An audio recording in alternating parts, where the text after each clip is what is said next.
नमस्कार दोस्तों, आगे एक नए वीडियो के साथ आप लोग के बीच। तो गाइस वीडियो को लास्ट तक देखना, चैनल पे पहली बार होंगे तो चैनल को सब्सक्राइब कर लेना, बेल आइकन को प्रेस कर देना जिससे आने वाले नए वीडियो के बारे में आपको पता चल सके। गाइस हम बात करने वाले आज भोजपुरी में कल 2 फिल्में रिलीज हुई हैं, तो आप लोगों से विनम्रता से निवेदन है कि आप लोग जाइए और इस मूवी को, दोनों मूवियों को ढेर सारा प्यार दीजिए।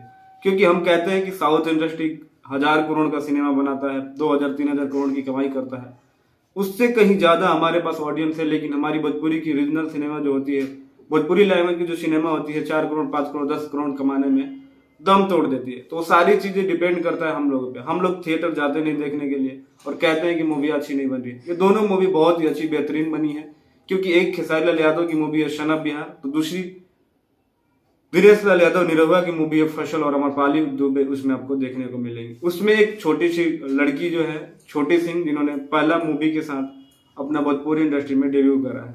तो बहुत ही कमाल का ये मूवी है दोनों, और यूपी बिहार के मैक्सिमम सिनेमा घरों में इस मूवी को लगाया गया है। तो जाइए और ढेर सारा प्यार दीजिए। बाकी मिलते हैं अगले वीडियो में, तब तक अपने भाई को दो इजाजत। नमस्कार।